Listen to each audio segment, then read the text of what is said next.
Hola, vengo a ustedes con una pregunta el día de hoy, una de esas preguntas que quizás no es trascendental, pero que de pronto puede ser difícil de responder, una de esas preguntas que tiene tantas respuestas que nos puede enredar un poco la cabeza. Todas y todos llegaron acá con una serie de equipajes, una serie de objetos. Esos objetos cuentan unas historias y a veces dejamos de lado esas historias. Yo quisiera que este fuera el espacio un poco para recordar la importancia de esas historias. Por eso, la pregunta que les traigo un poco es ¿cuál es ese objeto especial, ese objeto con el cual ustedes tienen un vínculo emocional muy cercano? Quiero que piensen en ese objeto. Para algunos, ese objeto de pronto puede llegar a ser una joya, un anillo, una cadena que representa una conexión con alguien especial. O de pronto, ¿por qué no? Puede ser incluso unas palabras escritas en un viejo papel o una fotografía guardada en algún cajón de la casa. Incluso, dentro de los objetos que pueden tener acá, pueden tener un esfero, un cuaderno o algo así, que sea muy importante para tomar notas y de cierta manera se convierte en un objeto tipo héroe para todas y todos ustedes. Puede ser, ¿por qué no? Una planta que les regalaron y que todos los días les maravilla con el milagro de la vida. Cualquiera que sea el objeto, y si tienen acá, me encantaría que lo sacaran y lo tuvieran en la mano mientras vamos teniendo esa conversación. Si no, estoy seguro que la imaginación nos va a funcionar a la perfección. Quisiera que pensaran un poco la historia de ese objeto antes de que llegara a sus manos. ¿De qué estaba hecho? ¿Cuáles eran los materiales? Pero quiero también que piensen en esa historia que tuvo junto a ustedes y cómo ese material se fue desgastando con el uso y con el tiempo. Por último, quiero que piensen también en esas personas que han complementado la historia de ese objeto junto a ustedes. Bien, esa pregunta que les acabo de hacer es una de las primeras preguntas que me gusta hacerle a mis estudiantes. Es una forma de conocerlos. Pero más allá del ejercicio de clase, es una pregunta que a mí, en lo personal, me ha permitido entender el rol que tengo como docente y cómo todas y todos aprendemos y enseñamos en un salón de clases y nos proyectamos como futuros ciudadanos que construyen una sociedad. Es un viaje a un universo con diferentes mundos que a mí me ha maravillado. Pero antes de entrar en materia, me gustaría que viéramos algunas de las respuestas que han salido en el salón de clases. Por ejemplo, unas zapatillas de ballet de una mujer que a sus 4 años soñó con ser bailarina. Los balones de fútbol con los cuales en algún momento muchas y muchos soñamos con ser campeones o campeonas del mundo. Los viejos peluches que nos recuerdan la infancia, esas ficciones que nos armábamos de cierta manera cuando éramos pequeños. Los llaveros que cargan nuestras llaves de nuestro hogar, ese lugar que habitamos y en donde proyectamos lo que vamos a hacer en la sociedad. Y por qué no, las herramientas también del día a día que nos ayudan a llevar las actividades. Bien, yo como profesor tengo que decir que muchas veces tampoco sé qué traer, así que en mi mochila suelo traer algunos objetos que me ayudan a responder esa pregunta. Por ejemplo, mi viejo iPod, un iPod clásico, que todavía, cuando su pila me lo permite, puedo escuchar la música de cuando yo era estudiante de la universidad, esa que escuchaba en el transporte público cuando iba leyendo alguna lectura de camino a la universidad.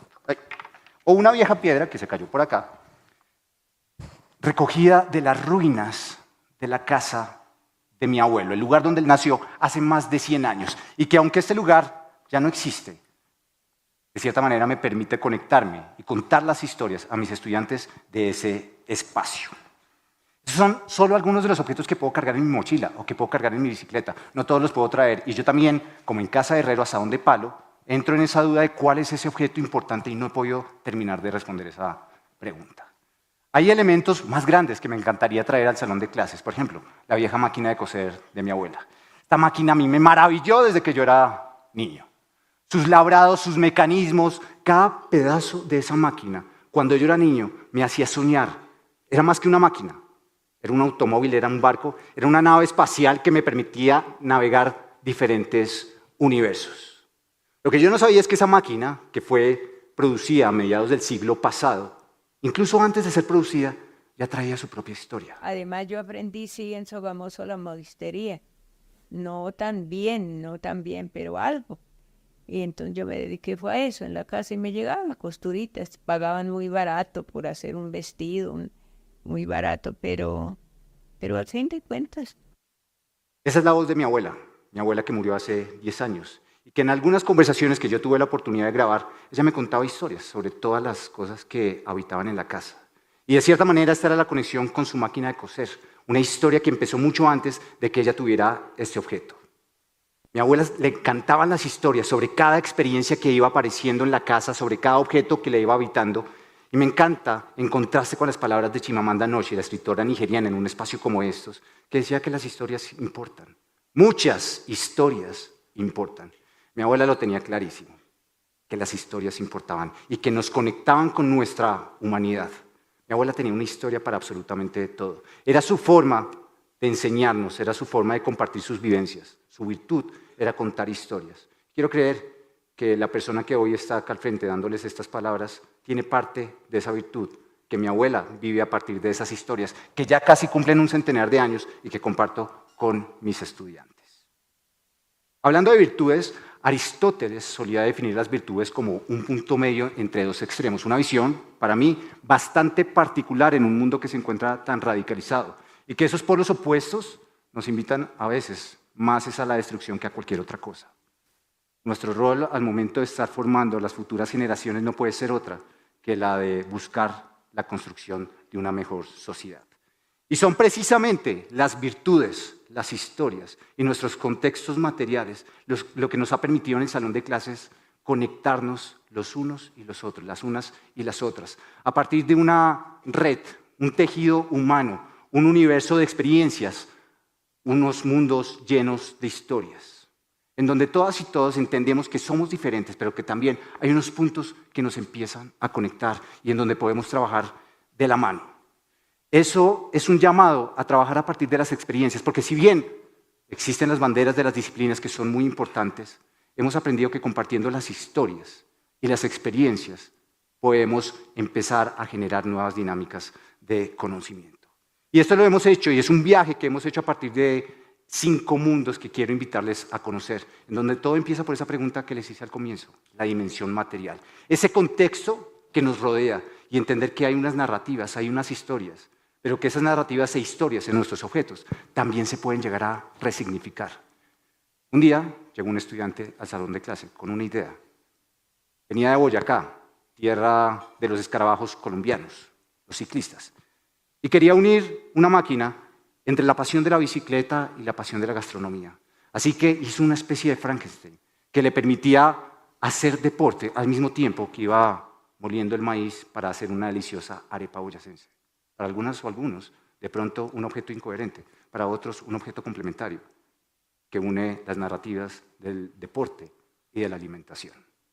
Y entendiendo que estábamos en ese primer universo en donde las narrativas estaban alrededor de los objetos y que las podíamos empezar a resignificar, entendimos que eso también, obviamente, podía pasar con nosotros los seres humanos y que podíamos dialogar de una forma empática, una siguiente dimensión, un siguiente mundo, el mundo de las conversaciones con las otras personas, en donde entendíamos esos puntos de vista que son diferentes y que a veces nos asustan.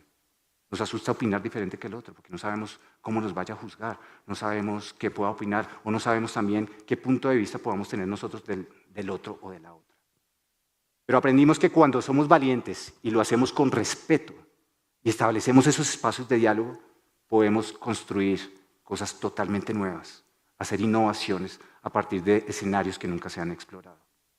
Y entendimos también que era algo que no solo debía pasar en el salón de clase, sino que teníamos que salir a esas comunidades que nos estaban rodeando y empezar a escucharlos, porque al final son los futuros líderes de este país, de este mundo. Tenemos que empezar a tener esas aproximaciones fuera de la arrogancia, que tomemos decisiones escuchando a los y las demás, que incluso nos podemos poner en los zapatos de los otros y entender cuáles son las perspectivas, cómo son los otros oficios, qué dolores y expectativas tienen. Entender esto, entender que cuando nosotros escuchamos y cuando dirigimos las palabras a los otros y las otras, es comprender que estamos generando un impacto que a veces nos parece un poco escondido, oculto y que no nos damos cuenta. A veces lanzamos palabras escondidas tras una pantalla a través de las redes sociales y no nos damos cuenta del impacto que está generando, el efecto de causa-consecuencia que tanto hay que tener en cuenta. Y esa es la siguiente dimensión, el siguiente viaje que hicimos, entender el punto de vista de los demás y entender qué le estábamos generando. Y esa dimensión sistémica era lograr generar en la ciudadanía, unas reflexiones sobre lo que estaba pasando en el mundo. Pero ¿por qué no? También un actuar y responsabilizar también a la ciudadanía de lo que cada uno tenía que hacer. Por ejemplo, en la actividad democrática. Entendiendo eso, pues sabíamos que era un poco la proyección hacia el futuro, hacia el mañana. Y ese era el siguiente viaje, la dimensión prospectiva, la dimensión del futuro. Un futuro que, por cierto, mucha incertidumbre nos da y nos da susto, nos da miedo. Un futuro que empieza siempre con 2 letras que hoy en día nos aterran. Pero qué curioso que son esas mismas 2 letras las que dan origen a una palabra que en japonés significa el amor por los objetos, el amor por nuestro contexto, el amor por las cosas que podemos llegar a resignificar y que de cierta manera puede ser un llamado de esperanza para un mundo mucho más sostenible, para caminar todas y todos hacia una misma luz, hacia un mismo camino, porque ese es el último recorrido que hacemos. Entender que esto no lo logramos solos ni solas, que para esto necesitamos ser un solo cuerpo, una mano articulada en donde todas y todos trabajamos a partir de nuestras diferencias, la dimensión colectiva. Una dimensión donde, por supuesto, somos diferentes, pero cuando buscamos un propósito común, sabemos que lo podemos lograr y que todo empieza precisamente por ese compartir experiencias y diálogos. Cuando nosotros entendemos eso, sabemos que no solo es nuestro universo, que eso al final se convierte en un tejido de diferentes universos, que se entrelazan entre sí y que a veces nosotros nos quedamos con una sola perspectiva porque es lo que alcanzamos a ver. Nada es más alto que lo otro. El punto A no es más alto que el punto B. Simplemente es ese pedacito que estamos viendo. No nos podemos quedar en esas verdades absolutas. Tenemos que siempre buscar ese diálogo que nos permita un poco atravesar esas diferentes experiencias y perspectivas. Es una muestra, de cierta manera, de la humildad que podemos tener como los profesionales que somos y como los futuros ciudadanos que vamos a lograr ser. Permítanme contar una última historia, la historia de mi mochila, porque en ella he cargado muchos de los objetos que me ayudan a responder la pregunta. Pero como uno no sabe lo que tiene hasta que lo pierde, no fue hasta hace unos meses que, acumulando experiencia con unos amigos, la mochila se me perdió. Afortunadamente, la encontré unas semanas después. Pero obviamente el duelo que me generó el perder esa mochila me hizo entender lo importante que era ese objeto para mí. Una mochila de la Sierra Nevada de Santa Marta, tradicional, sus tejidos, son 16 tipos de tejidos, suelen contar diferentes historias ya hechas en su cuerpo. Esta en particular es el pensamiento del hombre. Una mochila que contaba una historia cuando llegó a mis manos, pero que conmigo empezó a acumular muchas más historias. Tiene ya algunos huecos que cuentan esas experiencias que hemos llegado a vivir, que se van sumando. Quiero creer que nosotros, los seres humanos, somos como la mochila y que somos unos hilos que se empiezan a entretejer, que aunque tenemos unas historias, esas historias se pueden empezar a complementar, pueden empezar a sumar. Marina Garcés se preguntaba de cuántas historias estaba hecha una idea. Quizás una invitación para empezar a escuchar esas historias de los demás, para contar nuestras historias, porque estamos llenos de historias. ¿Por qué conformarnos con una única visión? ¿Por qué conformarnos con una única historia? Si las combinaciones son infinitas, ¿por qué dejar que otras y otros cuenten la historia que nosotras y nosotros podemos contar? Porque al final somos un cúmulo de experiencias. Somos todo eso que recordamos, somos esa carta que nos escribió papá al nacer, somos esas caricias que mamá nos ha dado toda la vida, somos esos amigos que nos enseñaron algún juego, algunos incluso que desafortunadamente pueden que ya no estén. Somos esos amigos que incluso nos sacaron alguna mala palabra. Somos esas experiencias del colegio, de la universidad, de la escuela, que fuimos acumulando y esos profesores que nos marcaron para bien o para mal. Fuimos esa planta que nos regalaron y que creció más de lo que creímos. Fuimos esos estudiantes que se conectaron con las historias de un abuelo y que hoy celebran la vida de los suyos. Fuimos ese frío de la mañana que terminó en un café espectacular o esa compañía a la hora del almuerzo que terminó transformada en una energía inefable. Estamos llenos de historias. Yo no estaba en el guión, pero esta mañana, en medio de la emoción que da este tipo de espacios, uno no puede dormir a veces. Y me encontré con algo que me parece muy especial. Es un álbum familiar. Y ese álbum familiar tenía dentro esto, que son mis huellas, pies, al nacer. Una especie de impresión que lo vi a las 3 de la mañana cuando estaba descalzo. Obviamente fue algo un poquito llamativo, viendo el crecimiento que uno puede llegar a tener. Al final, todas y todos somos huellas humanas, únicas, que nos vamos transformando. Hay esencias, por supuesto, hay historias que no se transforman y hay otras que pueden seguir creciendo. Y la invitación es a que escribamos historias. Escribamos historias escuchando a los y las demás. Escribamos historias pensando en nuestro contexto, de dónde venimos y por qué somos como somos. Escribamos historias pensando en el impacto que generan esas historias y proyectando, construyendo un futuro. Escribamos historias todas y todos juntos, entendiendo nuestras diferencias y robusteciéndolas con nuestras similitudes. Por esas historias que ustedes trajeron hoy acá, por esas historias que ustedes están construyendo en este momento, que estamos construyendo acá, y por esas que construiremos hacia futuro, muchas gracias.